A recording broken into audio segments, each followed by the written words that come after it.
बहनों, अदोनी के मजलिस इत्तेहादुल मुस्लिमीन के सदर उम्मे यूसुफ साहब, जुनैद साहब, मेरे तमाम मजलिसी रुफ़ा, मोअज़्ज़िज़ हाज़रीन इकराम, मेरे अजीज़ दोस्तों और बुज़ुर्गों, अदोनी के म्युनिसिपल इलेक्शन में MIM पार्टी के उम्मीदवार इलेक्शन में हिस्सा ले रहे हैं।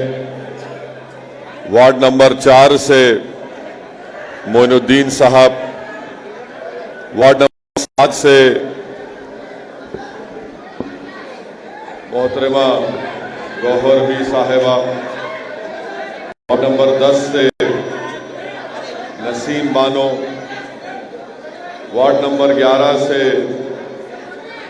दिलावर हुसैन साहब, वार्ड नंबर 12 से तैयब बादशाह साहब, वार्ड नंबर 16 से मोहतरमा शाकिरा बानो, वार्ड नंबर 27 से मोहतरमा सना बानो, वार्ड नंबर 29-29 से जनाब जिलानी बादशाह साहब, वार्ड नंबर 34 से जनाब नूर अहमद साहब। ये MIM पार्टी के उम्मीदवार कैंडिडेट्स अदोनी के म्युनिसिपल इलेक्शन में हिस्सा ले रहे हैं। मैं आप तमाम से गुजारिश करने आया हूं कि आप 10 तारीख के दिन सुबह के अवलीन वक्त में अपने घर से निकलकर नमाज फजर अदा करके सीधा पोलिंग बूथ को जाइए और पोलिंग बूथ को जाकर जहां पर पतंग का निशान आपको नजर आएगा, वहां पर आप अपनी पार्टी मजलिस इत्तेहादुल मुस्लिमीन के हक में अपना वोट देकर अपनी पार्टी को कामयाब करिए। मैं आपको ये भी बताना चाहता हूं, ये एको कम करो भाई,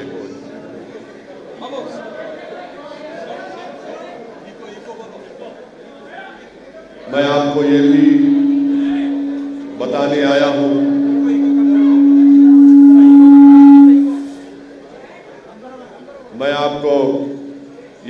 आया हूं कि यहां पर आज का ये जलसा जुमे की नमाज के बाद कल होना कराने का प्रोग्राम था, मगर यहां के मुताल्लिका MLA, यहाँ के ऑफिशियल्स पर दबाव डालकर MIM पार्टी को अपनी पब्लिक मीटिंग करने नहीं दिए और यहाँ के लोकल MLA ये समझ रहे थे कि जुम्मे की नमाज के बाद अगर MIM पार्टी को जलसा करने का परमिशन नहीं मिलेगा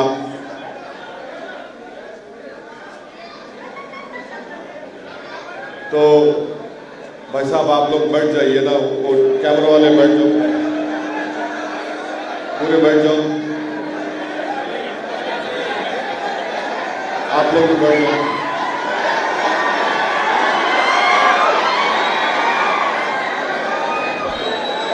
हट जाओ, सामने से हट जाओ, चलो बैठ जाओ।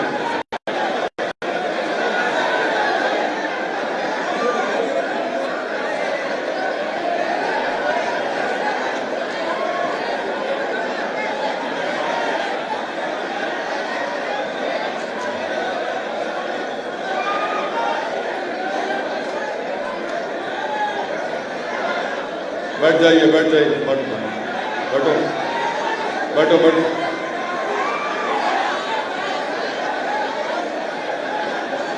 आप यहाँ आ जाओ, यहाँ आके बैठो, यहाँ आ जाओ, आओ, यहाँ आ जाओ, बैठो तो यहाँ।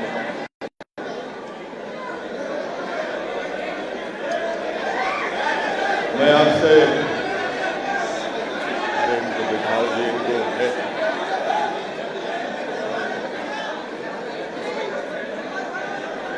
मैं आपको ये बता रहा था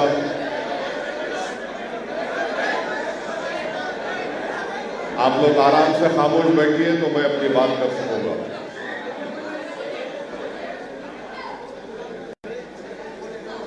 बैठ जाओ बाबू, बैठ।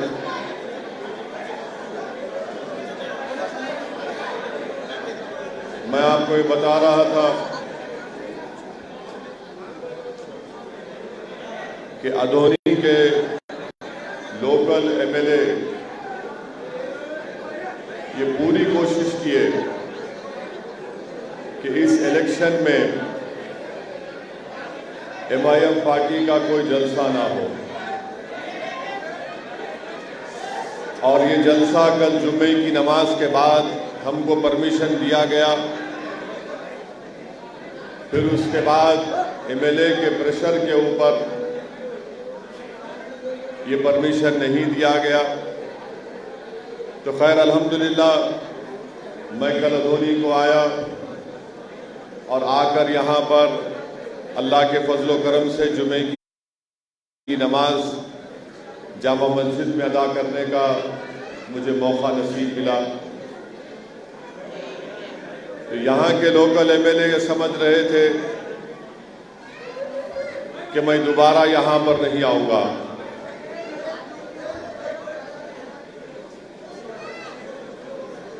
एक मिनट, हम दोबारा परमिशन लिए और आज यहाँ पर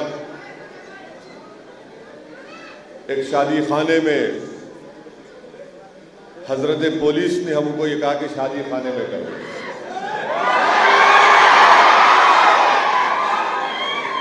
तो मैं पुलिस के लोगों से कहूँगा कि इंशाअल्लाह ताला जब 2023 में या 24 में जब असेंबली और पार्लियामेंट का इलेक्शन होगा और अगर जगन मोहन रेड्डी अदोनी को आए तो उनको भी शादी खाने में परमिशन देना है।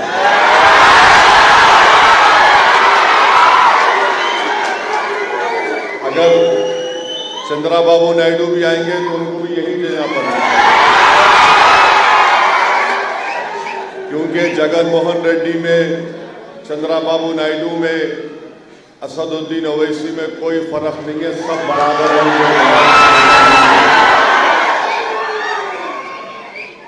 ये प्रॉब्लम है पुलिस का और लोकल एडमिनिस्ट्रेशन का, क्योंकि मेरी पार्टी का नाम मजलिस इत्तेहादुल मुस्लिमीन है, मेरा नाम असदुद्दीन ओवैसी है।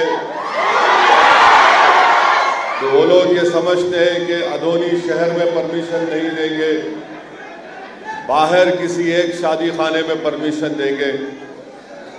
मैं इस बात को याद रखूंगा, इंशाअल्लाह मैं भूलने वाला नहीं हूं। और जब असेंबली का इलेक्शन होगा उस वक्त हम भी गवर्नमेंट से, इलेक्शन कमीशन से ये लोग बोलेंगे कि अदोनी में किसी का भी मीटिंग नहीं होना, सबके अदोनी के बाहर जलसे होंगे। और दूसरी बात यह है कि यहाँ के लोकल जो एमएलए हैं वो या मुसलमानों को, दलित को ये कह रहे हैं कि आप इलेक्शन नहीं लड़ना, मैं मिनिस्टर बनाने वाला हूं। मैं जगन मोहन रेड्डी चीफ मिनिस्टर से पूछना चाह रहा हूं, क्या ऐसे बेकार आदमी को आप मिनिस्टर बनाएंगे?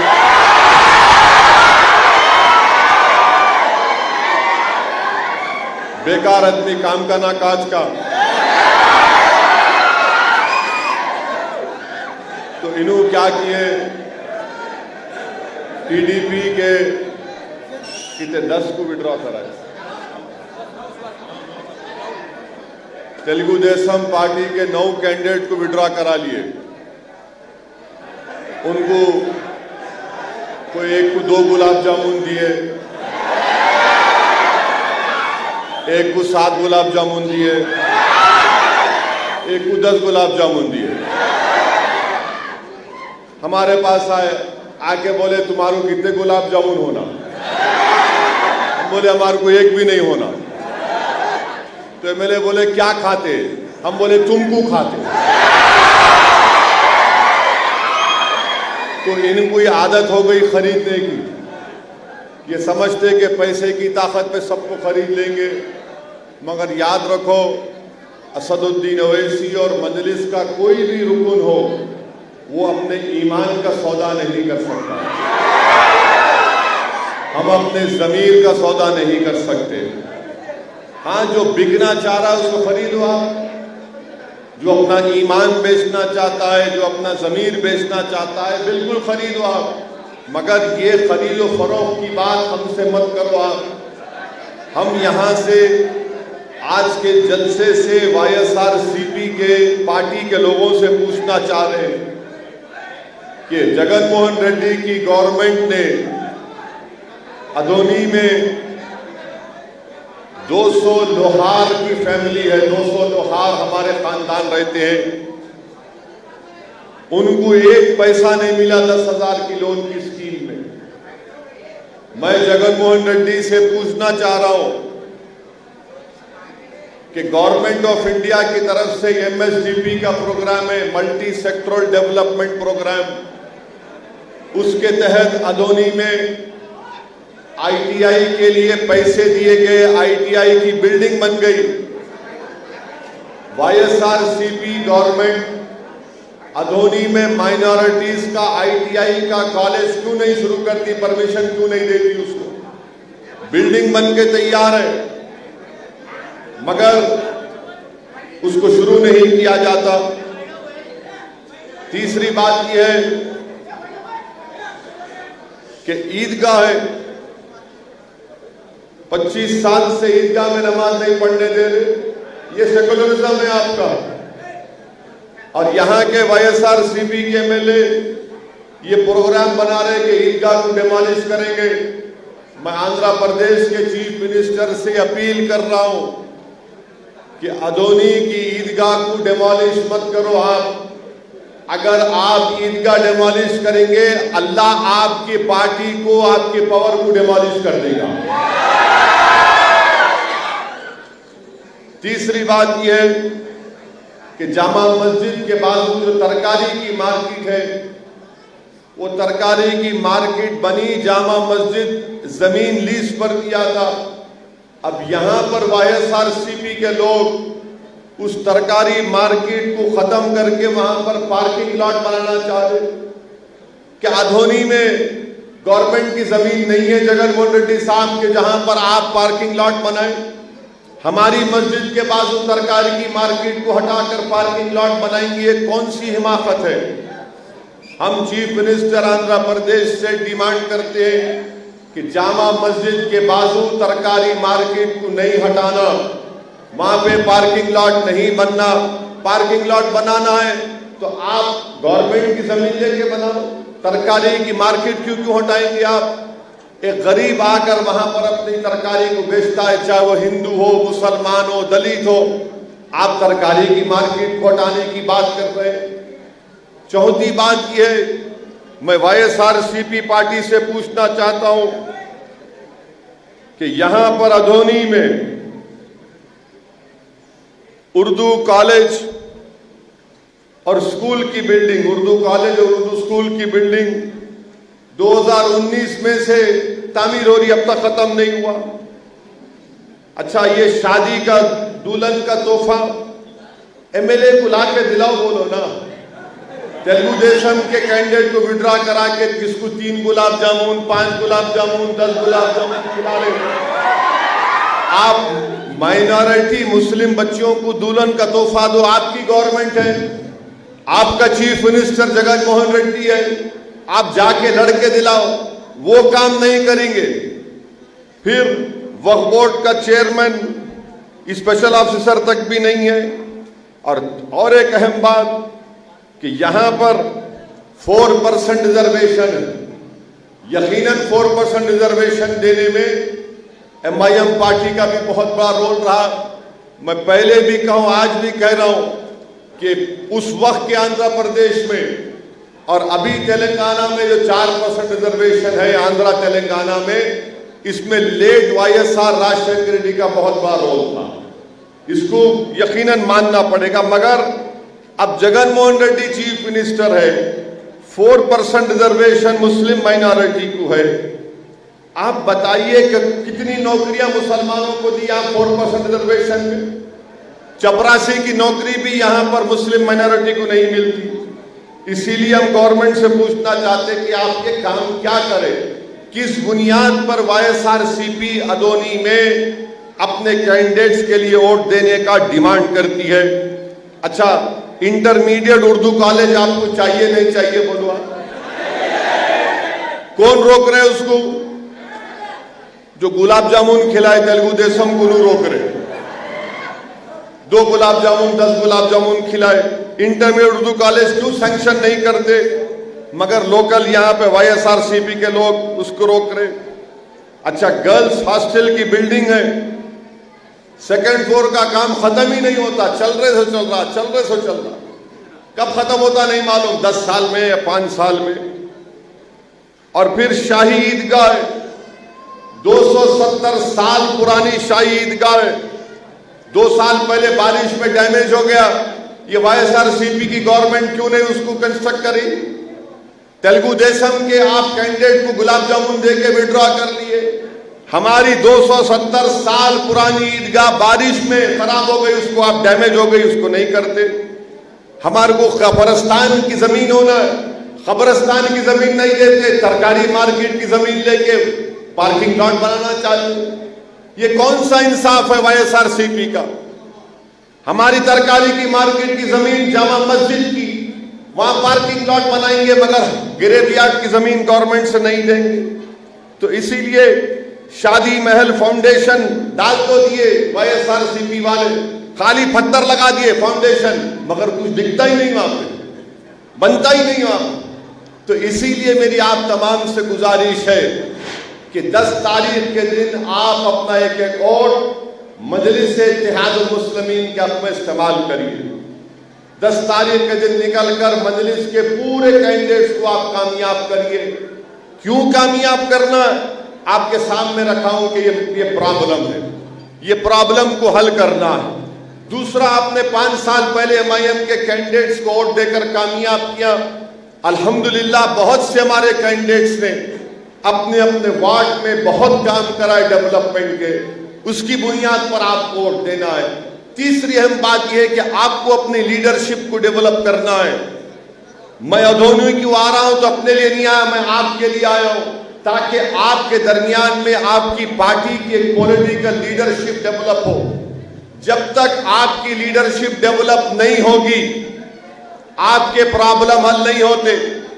असेंबली का इलेक्शन, पार्लियामेंट के इलेक्शन में बात सही है कि एमआईएम पार्टी ने आप तमाम से अपील की थी कि आप अपना वोट वाईएसआरसीपी को दीजिए। मैं आपका शुक्रगुजार हूं कि एमआईएम पार्टी की अपील को आपने कबूल किया और पूरे आंध्र प्रदेश में आपने असेंबली और पार्लियामेंट के इलेक्शन में उनको वोट दिया। ये म्युनिसिपल इलेक्शन है, मैं आपके दरमियान में खुद आकर आपसे अपील कर रहा हूं, गुजारिश कर रहा हूं, इल्तिजा कर रहा हूं कि अब के बार आप जहां कहीं एमआईएम पार्टी के कैंडिडेट खड़े हैं, पतंग के निशान पर बटन दबाकर आप एमआईएम पार्टी को कामयाब करिए।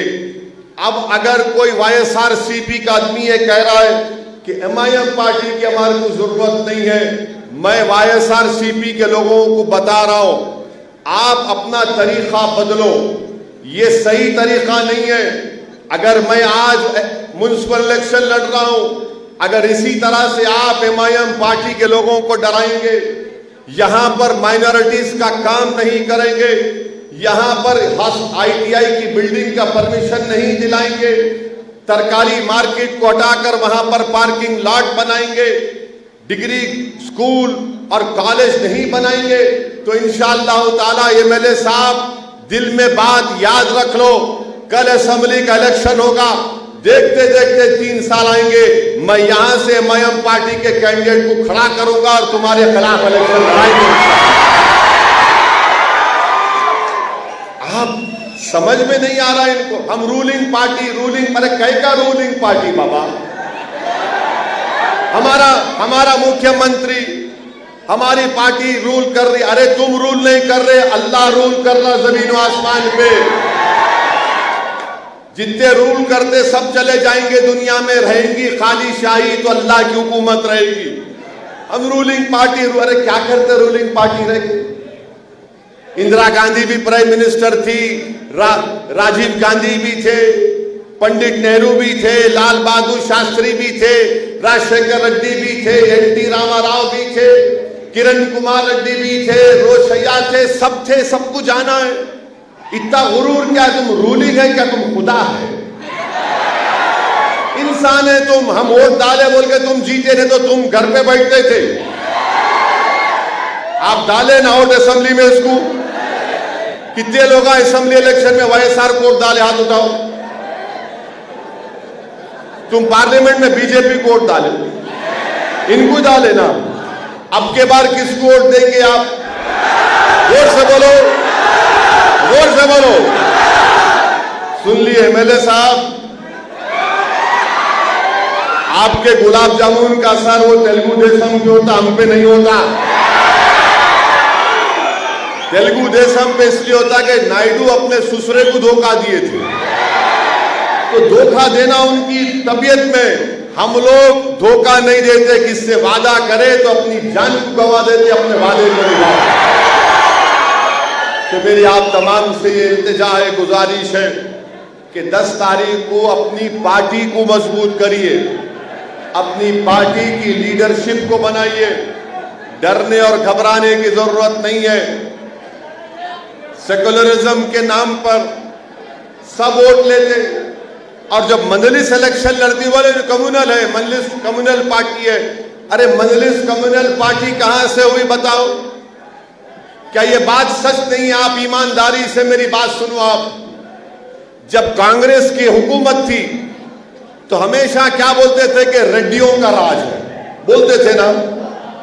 तेलुगु देशम की गवर्नमेंट बनी तो बोलते कम्माओं का राज है। अब वाईएसआरसीपी गवर्नमेंट बनी तो बोले पूरे रेड्डी मोरे हमारी पार्टी आ गई। टीडीपी चले गई तो कम्मा लोग बोल रहे चले गए हम लोग। अब ये दलित, मुसलमान, आदिवासी क्या करना? इनके पीछे पड़े रहना। टीडीपी आई, टीडीपी के पीछे, वाईएसआर आई, वाईएसआरसीपी इनके पीछे। मैं आपको बता रहा हूं कि किसी के पीछे जाने की जरूरत नहीं है। आपको सिर्फ हिम्मत की जरूरत है। आप हिम्मत से काम लो, अपनी पार्टी को पूरे आंध्र प्रदेश में मजबूत करो। ये पूरे पार्टियां आपके पीछे आके बोलेंगे अन्ना तमुडू हमारा साथ दो।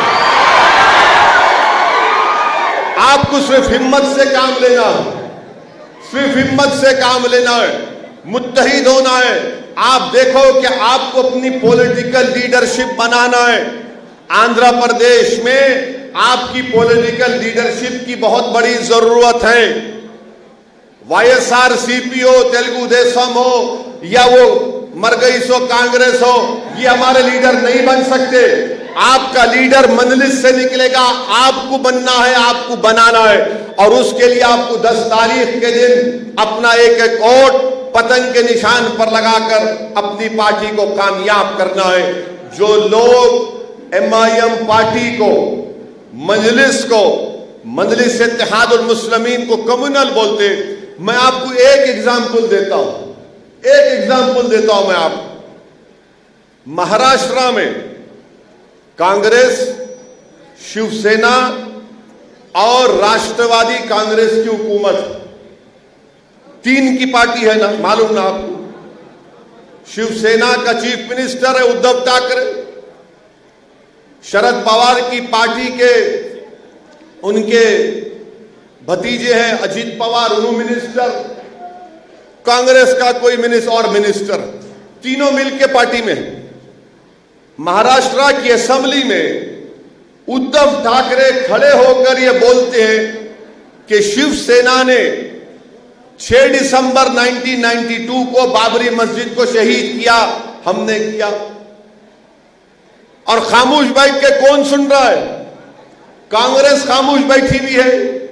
ये राहुल गांधी की कांग्रेस जो अब आंध्र प्रदेश में सच्ची पोइंदी हो गई, पूरा खत्म। और शरद पवार की एनसीपी, ये सेकुलरिज्म है। महाराष्ट्र के मुसलमानों से शरद पवार भी वोट लिए, महाराष्ट्र के मुसलमानों से कांग्रेस भी वोट ली। मगर चीफ मिनिस्टर इन उद्धव ठाकरे शिवसेना को बनाकर वो उद्धव ठाकरे महाराष्ट्र की असेंबली में कह रहे कि हमने बाबरी मस्जिद को शहीद किया। ये सेकुलरिज्म है। आप बताओ कब तक हमको धोखा दिया जाता रहेगा? पूरे भारत के मुस्लिम माइनॉरिटी को डराया जा रहा है। एक तरफ बीजेपी, आरएसएस हमारी कल्चर, हमारी तहजीब, तमद्दुन, हमारे मजहब को खत्म करना चाहती है।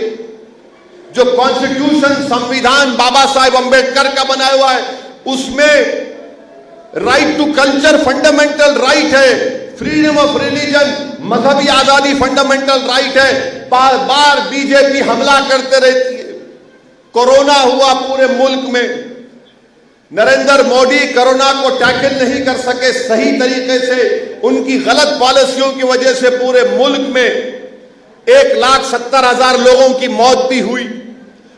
करोड़ों लोगों की नौकरियां चले गई जो गलत लॉकडाउन डाले। जब उनको दिखा कि कंट्रोल में नहीं आ रहा तो फौरन बीजेपी संघ परिवार के लोगों ने और उनकी मीडिया ने, बीजेपी सपोर्टेड मीडिया ने कहा कि तबलीगी जमात की वजह से कोरोना फैल गया। आपको याद है ना? तबलीगी जमात को बदनाम किया गया, उनके दिल्ली के मरकज को बंद कर दिया गया। लखनऊ में गुंटूर की एक जमात गई थी जिसमें हमारी एक बहन भी थी, हामिला थी, प्रेग्नेंट थी, ले जाकर बंद करके रख दिया गया किसी कॉलेज की बिल्डिंग में। और जब वो बच्ची को, हमारी बेटी को प्रेगनेंसी का टाइम आया तो वहां के लोगों ने कहा कि भाई इसको अस्पताल लेके जाओ, हॉस्पिटल लेके जाओ। देर कर दी योगी हुकूमत ने और हमारी बहन ने अपने बच्चे को खो दिया, मिसकैरेज हो गया। फिर एक तबलीगी जमात का आदमी, मेरे ख्याल से हिमाचल प्रदेश या उत्तरांचल, कोई दो में से एक स्टेट का था, इतना उसको तंग करे तेरी वजह से कोरोना आया, कोरोना, वो बेचारा बेजार होकर खुदकुशी कर लिया। पूरे मीडिया तबलीगी जमात को, मुसलमान को, इस्लाम को गालियां दिए। कौन उठ के खड़े होकर बोला कि नहीं, कोरोना तबलीगी जमात की वजह से नहीं फैल रहा, ये तो दुनिया में हर जगह फैल रहा है। मंजलिस ही थी जिसने टीवी चैनल में जाकर, मंजलिस ही थी जिसने जलसों के जरिए हमने कहा हम इसका कंडेम करते। बीमारी का कोई मजहब नहीं होता। क्या डायबिटिक्स मुसलमानों में है, दूसरों में नहीं है? ब्लड प्रेशर क्या खाली मुसलमानों में, दूसरों में नहीं है? हार्ट की बीमारी, किडनी की, सब में होती है। मगर ये बीजेपी ने कह दिया कि कोरोना तबलीगी जमात मुसलमानों से फैल गया। मंजलिस ही थी जिसने कहा कि बीमारी का कोई मजहब नहीं होता, मगर बीजेपी और आरएसएस के लोगों ने कह दिया कि कोरोना ने कलमा पढ़ लिया, अशहदु अल्ला इलाहा इल्लल्लाह व अशहदु अन्ना मुहम्मद रसूलुल्लाह। कोरोना को इस्लाम से जोड़ दिया। क्या वाईएसआरसीपी के लोग बोले तबलीगी जमात की ताईद में? पूछो आप, अपने दिल पे हाथ रख के सोचो आप, कौन सी पार्टी थी जब कोरोना में मुसलमानों को बदनाम किया जा रहा था तो तमाम ये सेकुलर पार्टियां मुंह बंद, जबान बंद, खामोश बैठे हुए थे। एक ही पार्टी थी जो बोल रही थी, उसका नाम मजलिस इत्तेहादुल मुस्लिमीन। आज अल्लाह का फजल करम है कि अल्लाह ने बता दिया कि कोरोना फैला तो ये बीमारी सब में फैली, एक के बाद एक पूरे केसेस खत्म हो गए। सब केसेस झूठे साबित हुए, मगर मकसद क्या था कि नाम लो तबलीगियों का और बदनाम करो इस्लाम और मुसलमानों को। नफरत पैदा कर दो पूरे देश में मुसलमानों के खिलाफ कि दाढ़ी वाले, ये कुर्ता पैजामा पहनने वाले, ये बुर्का पहनने वालों की वजह से कोरोना फैल गया। ये सब झूठ था। किसने आवाज उठाई? पूछो आप। एक तरफ बीजेपी ये काम करती है, CAA का कानून आया, पूरे पार्लियामेंट ने देखा, दुनिया ने देखा कि किसने खड़े होकर बीजेपी के 300 MPs के सामने कहा कि CAA का कानून भारत के संविधान के, भारत के कॉन्स्टिट्यूशन, भारत के आईन के खिलाफ है। हमने उठकर खड़े होकर कहा कि मजहब के नाम पर आप कानून नहीं बना सकते। सिटीजनशिप का कानून आप मुसलमानों को उससे मुस्तस्ना नहीं रख सकते, मुसलमानों को एक्सक्लूड नहीं कर सकते। किसने बीजेपी के 300 MPs के सामने खड़े होकर ये कहा कि जिस तरह महात्मा गांधी ने उस वक्त के सफेद फार्म साउथ अफ्रीका के कानून को फाड़ा था, मैंने भी पार्लियामेंट में खड़े होकर उस कानून को फाड़ दिया और कहा यह कानून कॉन्स्टिट्यूशन के खिलाफ। क्यों किया मैं ये? क्योंकि मैं जानता था यह गलत कानून है, ये मजहब के नाम पर बनाया जा रहा है। कौन सी स्पीच है, उठाकर देख लो। ये तेलुगु देशम के भी एमपी हैं, वाईएसआरसीपी के भी एमपी हैं। क्या बोल रहे थे ये लोग? क्या बोल रहे थे? उठाकर देख लो आप। कश्मीर के ऊपर कानून बनाया गया।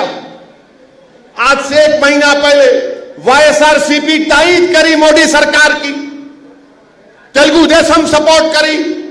मैं उठकर उनसे पूछा कि बताओ कश्मीर में कितने मुसलमान आईएएस ऑफिसर हैं, कितने आईपीएस ऑफिसर हैं? मैंने डेटा दे दिया तो सब खामोश बैठ गए और मजलिस को कम्युनल बोलते हैं। अगर मैं एक गरीब मजलूम आवाम के हक का मुतालबा कर रहा हूं, और कौन सा हक? मैं आसमान से तारे तोड़कर लाने की बात नहीं कर रहा हूं, मैं चांद से मट्टी लाने की बात नहीं कर रहा हूं। मैं सिर्फ यही कह रहा हूं कि जो संविधान, कॉन्स्टिट्यूशन, आइन बनाया गया जिसमें माइनॉरिटीज को, दलित्स को, आदिवासी को हक दिया गया, वो हक हमको दो आप। तो इन्हों क्या बोलते हो? वो बात नहीं करना, तो हमारे पीछे आना, तुम बकरियों की तरह हमारे पीछे चलते रहना, हम तुम्हारे को हड्डियां डाले तुम खा लेना, तुम आवाज नहीं उठाना, तुम लड़ना नहीं हक के लिए, तुम भीख मांगना हमारे से, तुम इलेक्शन नहीं लड़ना, तुम खाली वोट डालना। तुम इलेक्शन लड़ने के लिए नहीं पैदा हुए, तुम सिर्फ वोट डालने के लिए पैदा हुए। मजलिस तुम्हारे दरमियान में आकर ये कह रही है कि तुम वोट भी डालोगे मगर वोट अपनी पार्टी को डालोगे। एमपी बनेगा, एमएलए बनेगा तो तुम्हारा भी बनेगा। आखिर क्या बात है कि हम क्या गुलामी करने के लिए पैदा हुए? हम क्या भीख मांगने के लिए पैदा हुए इन लोगों से? कि हम डर डर कर अपनी जिंदगी गुजारेंगे? क्यों डरेंगे हम? हमको अपना हक चाहिए। अगर सबको मिलता है तो मुझे भी मिलना चाहिए, अगर नहीं मिलता तो सबको नहीं मिलना चाहिए। यह हमारी लड़ाई है। मगर ये तमाम सेकुलर पार्टियों का क्या बोलना है? बात नहीं करना, ज्यादा समझ में नहीं आ, डराते हमको। मगर याद रखो, मैं आपसे अपील कर रहा हूं, डरने की जरूरत नहीं है। यह मुल्क जितना सबका है उतना मुसलमानों का भी है। हम यहां पर अव्वल दर्जे के शहरी थे, है और रहेंगे इंशाअल्लाह ताला।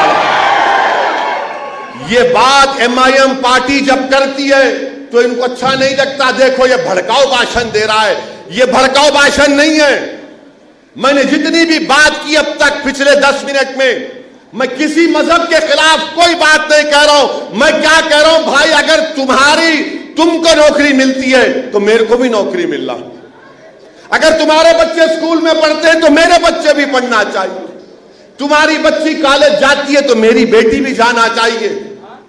ये मजलिस की लड़ाई है। मगर ये लोग क्या बोलते हैं, ये क्यों आता है ये आदमी, ये क्यों मजलिस जाकर इस तरह के बातें करती है? आपको अपने हक के लिए लड़ना पड़ेगा और लड़ाई के लिए आपको अपना वोट 10 तारीख के दिन एमआईएम पार्टी को डालना पड़ेगा। पतंग के निशान पर आपको अपना वोट डालना पड़ेगा। मेरे अजीजाने मिल्लत, मेरी इज्जतदार मां और बहनों, आपको अपना वोट डालना पड़ेगा। 10 तारीख के दिन निकलकर पतंग के निशान पर आप बटन दबाइए, अपनी पॉलिटिकल लीडरशिप को बनाइए, अपनी पार्टी को मजबूत करिए। ये लोकल बॉडी का इलेक्शन है, म्युनिसिपैलिटी का इलेक्शन है, और ये तमाम सेकुलर पार्टी छोड़ दीजिए। ये कितने सेकुलर है मैं जानता हूं इन लोगों को। मैं पार्लियामेंट में देखता हूं इन तमाम पार्टीज को। आप मेरा रिकॉर्ड उठाकर देख लो। अगर कोई पार्टी बीजेपी के खिलाफ बोलती है, वोट भी डालती है, मैं चैलेंज करके बता रहा हूं, मजलिस का जो रिकॉर्ड है 100% हम बीजेपी के खिलाफ पार्लियामेंट में वोट देते आए। ट्रिपल तलाक का मसला आया, क्या कर रहे थे ट्रिपल तलाक के मसले में? ऐसा 1 कदम आगे 2 कदम पीछे, ऐसा ही कर रहे थे ना। 1 कदम आगे मुसलमानों को खुश, फिर 2 कदम पीछे मोदी को खुश करने को। ये मजाक है ये। इसीलिए मैं आपसे अपील कर रहा हूं, आपके वोट की वैल्यू होना, अधोनी से पूरे मंजलिस के कैंडिडेट कामयाब हो गए, तो आप देखो जब असेंबली पार्लियामेंट का इलेक्शन आएगा, अब तक ये एमएलए आ रहा ना, कल जगनमोहन रेड्डी नायडू आके बोलेंगे पेदलू तम्मड़ू, ऐसा आएंगे घर पे आपके। वो टाइम आएगा इंशाअल्लाह, देखो आप, वो आएगा टाइम इंशाअल्लाह ताला, बराबर आएगा। अल्लाह मुझे जब तक जिंदा रखेगा वो टाइम अल्लाह मेरी आंखों से दिखाएंगा हम तमाम को इंशाअल्लाह। वो बताएंगे लोगों को हम कोई खैरात नहीं मांग रहे, हम कोई भिखारी नहीं है, हमको हमारा हक मिलना चाहिए और मिलेगा इंशाअल्लाह ताला। मेरे अजीज दोस्तों और बुजुर्गों, मेरी इज्जतदार मां और बहनों, दिल्ली का फसाद हुआ, 52 लोगों की मौत हुई, जिसमें से 42 मुसलमान और 10 हमारे हिंदू भाई। 19 के करीब मसाजिद को जलाया गया या डिमोलिश कर दिया गया। उसमें एक बच्चा था फैजान। जब दिल्ली राइट्स के ऊपर, दिल्ली के फसादात पर पार्लियामेंट में बहस हुई, मैं ज्यादा टाइम नहीं लेना चाह रहा हूं, वाईएसआरसीपी और टीडीपी के एमपीज ने क्या कहा जाके यूट्यूब पे देख लो। आप जाकर देख लो यूट्यूब पे, मेरे को बोलने की जरूरत नहीं है। मंजलिस खड़े होकर अमित शाह से मुतालबा किया कि आपकी सरकार नाकाम साबित हो गई, आपकी सरकार नाकाम साबित हो गई।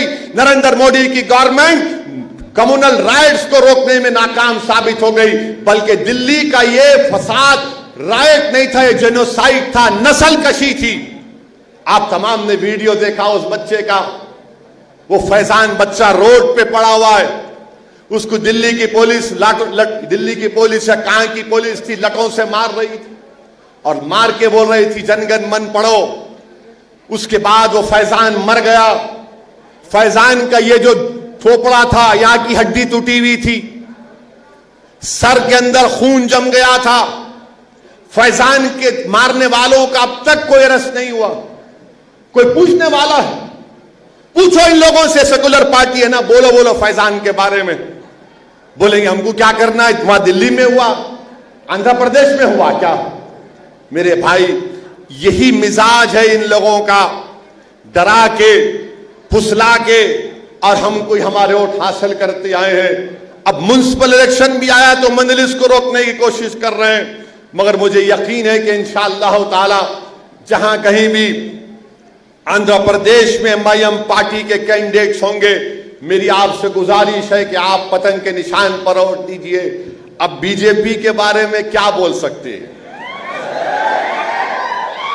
प्राइम मिनिस्टर नरेंद्र मोदी के बारे में क्या बोल सकते हैं? पेट्रोल दलाते गाड़ी में, दलाते मोटरसाइकिल में, मजा आ रहा दलाने में? नहीं आ रहा? आ रहा, मजा आ रहा। पेट्रोल पंप गए तो क्या देखते आप? पेट्रोल पंप जाते कि मोदी की तस्वीर, आओ 100 रुपये दलाओ। ये बीजेपी काम कर रही है। हम जगनमोहन रेड्डी साहब से बोल रहे, जगनमोहन रेड्डी साहब जरा बोलो ना, मोदी को बोलो कम करो, ये क्या है ये? 100 रुपये लीटर, 90 रुपीज लीटर डीजल, करीब 90 रुपये हो गया। और बीजेपी बोल रही नेशनलिज्म, बीजेपी फुला बोल रही। अरे कहां का गरीब तो परेशान है, गरीब इतना परेशान है कि गरीब की नौकरियां चले गई मोदी के हुकूमत में। नौकरियां बच्चों को नहीं मिलती है, किसान परेशान है, आदिवासी परेशान है, दलित परेशान है, ये सब लोग परेशान है। ये देख रहे हैं कि अक्सरियती तबके की जमहूरियत, majoritarian form of democracy Bharat में मुसल्लत की जा रही है। मैं जगनमोहन रेड्डी साहब से अपील कर रहा हूं कि आप समझो हमारी बात को, आप ये हिंदुत्व ताकतों को रोको, वरना याद रखो आप कल आप भी शिकार हो जाएंगे इसके। बीजेपी आरएसएस आंध्रा में घुस रही है, खामोशी से काम कर रही है। बीजेपी ये कोशिश कर रही है कि नायडू को साइकिल पे बिठा के घर में बिठा के सुला देना और हम यहां पर अपोजिशन पार्टी बन जाना। इसीलिए हम आपसे अपील कर रहे हैं, बीजेपी अगर कल यहां पर आ जाएगी तो जगनमोहन रेड्डी आपको नुकसान होगा। आप हिंदुत्वा फैशिस्ट फोर्सेस से मुकाबला करो। जिस तरह राजशेखर रेड्डी ने कम्युनिज्म पर कोई कॉम्प्रोमाइज नहीं किया था। मैं एमएलए था 1999 में, राजशेखर रेड्डी कांग्रेस के लीडर ऑफ अपोजिशन थे। मैंने करीब से देखा वाईएसआर को कि कैसे राजशेखर रेड्डी ने कभी भी फाशिज्म और कम्युनिज्म पर कोई कॉम्प्रोमाइज नहीं किया था। और मुझे उस बात का फख्र है, मैं कह रहा हूं आपको, मैंने देखा था वाईएसआर राजशेखर रेड्डी को। हम जगनमोहन रेड्डी से यही कह रहे हैं, आप चीफ मिनिस्टर है, अगर आप ये हिंदुत्वा फोर्सेस को नहीं रोकेंगे आंध्र प्रदेश में, मैं नहीं कह रहा हूं, ये आंध्र प्रदेश की पुलिस बोली ना कि टेंपल्स पे जो हमला हुआ उसमें पूरे कौन थे? कौन थे? क्या कर रहे हो लोग आप फिर? या एमएलए उनको गुलाब जामुन खिला रहा क्या? कितने खिला रहे भाई? तू 2 खिलाया, 3 खिलाया उनको। समझो बात को आप। ये लोग ऐसा ही कर करके पूरा माहौल को खराब करते। अगर आप अब नहीं उठेंगे, अब नहीं समझेंगे तो फिर मुश्किल हो जाएगी। अब फिर देखो आप, विशाखापट्टनम स्टील प्लांट 1000 एकड़ जमीन है उसकी कीमत खुद 1 लाख करोड़ की जमीनों की नरेंद्र मोदी प्राइवेटाइज कर दिए। विशाखापट्टनम स्टील प्लांट आंध्र प्रदेश की तेलुगु आवाम के लिए प्राइड का मसला है। 1970 में 30 लोग अपनी जान गंवा दिए उस विशाखापट्टनम स्टील प्लांट के लिए। अब कुछ भी नहीं कर सक रहे आप, खाली आप बयान दे रहे, लेटर लिख रहे। विशाखापट्टनम स्टील प्लांट प्राइवेटाइज हो चुका है। MIM party Narendra Modi government के इस फैसले की सख्त से सख्त हम लोग उसको कंडेम करते और प्राइम मिनिस्टर ऑफ इंडिया से हम डिमांड करते कि आप अपने फैसले को बदलो। विशाखापट्टनम स्टील प्लांट प्राइवेटाइज नहीं होना चाहिए। गवर्नमेंट ऑफ इंडिया को उसमें पैसा डालकर उसको एक कैप्टिव माइन देकर उस विशाखापट्टनम स्टील प्लांट को दोबारा चलाना चाहिए। ये एमआईएम पार्टी का मुतालिबा है। मेरे अजीज दोस्तों और बुजुर्गों, मैं फिर से आप तमाम से अपील कर रहा हूं, 10 तारीख के दिन आप जाएंगे ना वोट डालने? अच्छा, जो लोग यहां पे नहीं आया उनको जाके समझाएंगे आप? उनको गुलाब जामुन भी खिलाएंगे ना? खिलाएंगे ना? फिर मैं जीते बाद से आऊंगा, आप अपने हाथ से मेरे को खिलाना। और हम लोग वो फोटो लेके फेसबुक पे आके वाईएसआर के एमएलए को टैग करेंगे, देखो हम गुलाब जामुन खा लिए। तुम्हारा गुलाब जामुन की जरूरत नहीं है हमारे को। अल्हम्दुलिल्लाह अधोनी की गरीब आवाम का मैं मोहताज हूं, मैं आपके दुआओं का मोहताज हूं। आज आप देख रहे हैं कि अल्हम्दुलिल्लाह एमआईएम पार्टी गुजरात में जाकर हमने अहमदाबाद में 7 हमारे कॉरपोरेटर कामयाब हुए, अल्लाह का करम है। गोधरा में हमारे 7 अराकीन बल्दिया कामयाब हुए, मोडासा में 9 कामयाब हुए, भरूच में कामयाब हुआ। मैं अधोनी की आवाम से अपील कर रहा हूं कि जब गुजरात की आवाम ने मंजलिस को कामयाब कर दिया तो मुझे यकीन है कि इंशाअल्लाह ताला अधोनी की आवाम एमआईएम के कॉरपोरेटर को कामयाब करेगी और यहां पर मंजलिस के परचम को और बुलंद करेगी और उसको मजबूत करेगी। मेरी आप तमाम से गुजारिश है कि वोट डालने जाइए, 10 तारीख को वोट डालिए। जो यहां पर नहीं आ सके उन तक मेरी बात को पहुंचाइए, प्लीज उनको समझाइए। मैं नौजवानों से अपील कर रहा हूं कि व्हाट्सएप पर, फेसबुक पर और क्या है, इंस्टाग्राम और क्या है, ट्विटर और क्या है, ये सब पे पूरे नौजवानों का खाली यूं नहीं लेना, डालना तो वोट भी डालना और सबको बताना। हर आदमी को खाली सेल्फी सेल्फी, मेरे बाबा सेल्फी लो मगर वोट भी डालो।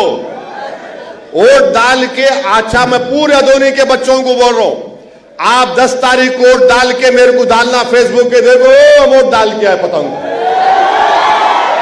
तो 10 तारीख के दिन अधोनी की पूरे आसमानों में खाली पतंग लहराना इंशाअल्लाह। और आप तमाम डाल के पतंग को अपनी खूब पिला के खींचो, उसको दबा के ये आप तमाम से मेरी अपील है, हमारे बुजुर्गों से मेरी गुजारिश है कि आप हमारी कामयाबी के लिए दुआ करिए, हमारी सरपरस्ती करिए, हमको ताकीद करिए, मशवरे दीजिए। अगर हम गलती कर रहे तो हमको समझाइए। हमारी माँ और बहनों से भी अपील कर रहा हूं कि एक दिन सुबह सुबह निकलकर आप पूरे अपने वोट का इस्तेमाल करके 10 तारीख के दिन पतंग के निशान पर अपना वोट लगाइए। आपका वोट आपके इत्तेहाद की निशानी साबित होगा। आपका वोट अधोनी में आपकी लीडरशिप को बनाने के लिए बहुत ही मजबूत तरीका होगा। आपका एक एक वोट आपकी पार्टी को मजबूत करेगा। यही चंद गुजारिशात थे जो मैंने इखलास के साथ आपके सामने रखा हूं। शुक्रिया। वाखिर दावन अल्हम्दुलिल्लाह।